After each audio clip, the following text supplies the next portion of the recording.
So a little bit ago I did a video with Gabriella Rezix.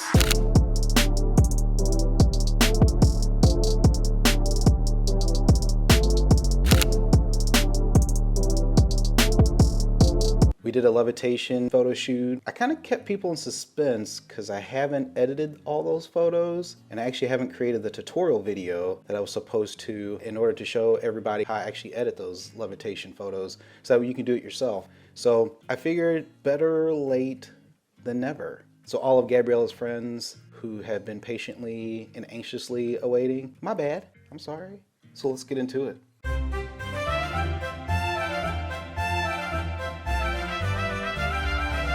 Swear you guys better watch the whole video. So I've got a few photos here, just trying to go through and figure out which ones, which one I might like best.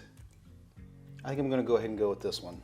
One of the things that you're gonna make sure, if you didn't watch that video on how to set up the shot, I'll have the video right up here, so that way you can watch that, how to set up the shot. And because you need two shots, you actually need the shot of them, whatever they're standing on or sitting on or laying on, and you need a second shot that actually has just the background. Once again, make sure that you have your white balance set to the same thing, so that way whenever you go to edit both of these photos, though you don't have to mess with the white balance and the temperature and everything. So what we're gonna do is, since this is in Lightroom, the cool thing is you can edit them directly into, or move them into Photoshop just by a couple of clicks on your mouse. So we're gonna go to that photo, and we're also gonna select the background photo right there.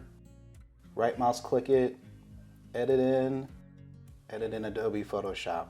And what that'll do is that'll pull both those photos over into Photoshop, so you can directly start manipulating them and start editing those photos. So I've got both of these here. I've got the background shot, and I've got the one with her. What you'll notice is on both of those, even when I take her out, you see how the temperature of the photo is still the same no matter what. It literally looks just like she was in and out. And that's gonna make it so much easier for you. So what I'm gonna do is, since this is my background shot here, I wanna take her and place her onto that background shot. So I'm gonna come here to this background, and I'm gonna hit Command J to create another layer.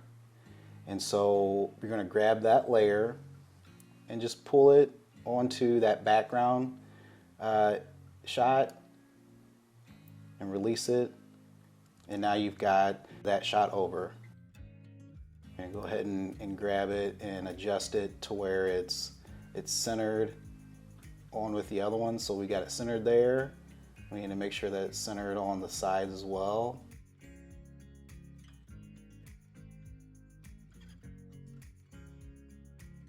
All right, so we've got it centered there. Next, what we want to do right here is we want to add a layer to that. The whole purpose of adding that layer is so that way, whatever you do to this image, if you need to go back, if you need to get rid of it, it's less work to go back into it because we're going to be using the paintbrush here. So we've got our layer selected, and you're going to go up to the brush tool. Make sure that the color is set on black, because what we want to do is that's going to help you erase. And I'll show you real quick. I'm going to use the hard round.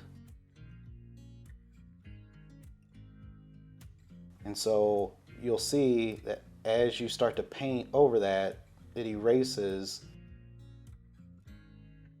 those parts on that top layer. The whole purpose of using the paintbrush on the layer is because, say, I messed up and I actually want to keep this.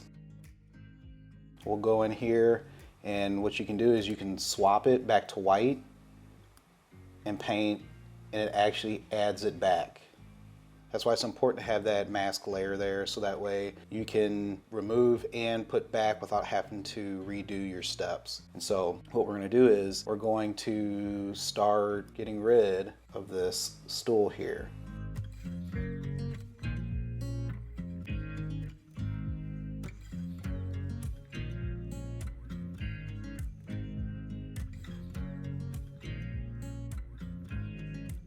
And so if I zoom out, what you'll see is you still have, you know, your floor there. It's just you're getting rid of that stool. I'm going to kind of fast forward through removing the stool, and I'll slow it back down whenever we get to some of the kind of tricky parts as far as removing the stool.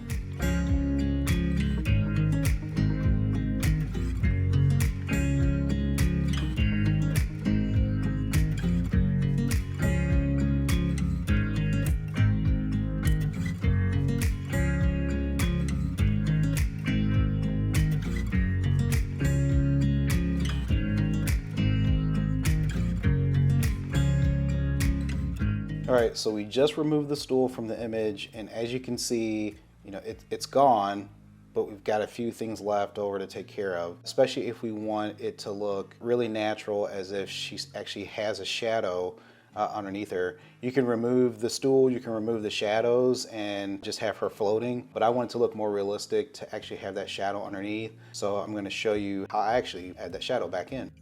So what you're going to do is you're going to go ahead and zoom in. So we've got our spots here that we want to fix.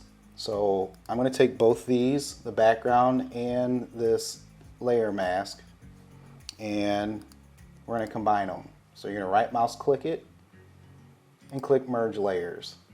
So now these are the same photo now.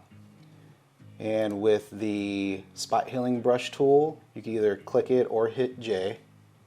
I'm going to start healing this area around here so it kind of blends together.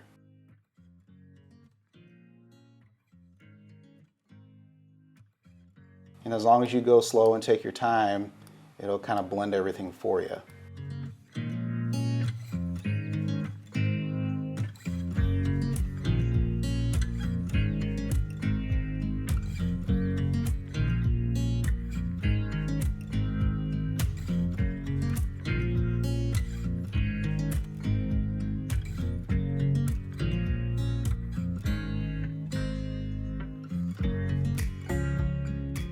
So now we've actually got her in here with a shadow, the stool is gone, and you know, it actually looks like she's really floating in the air without anything underneath her.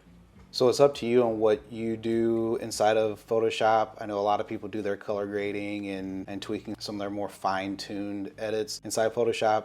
I typically still use Lightroom. And so what I'm going to do is I'm going to take this back into Lightroom, and the way that I do that is just going up to the top here, you click File, Save, and it'll show your status bar down there. It's done, and once it's saved, then you can go into Lightroom, and there's your image. Now there's a lot of different things that you can do to this. I'm going to do all my stuff in here, so I'll show you the finished edit at the very end of this video. If this video helped you at all, feel free to drop a like in there, comment on how you do your process, if there's something that you do differently, or any other types of tutorials or videos that you'd like to see me do. I guess I gotta see what else I can make float.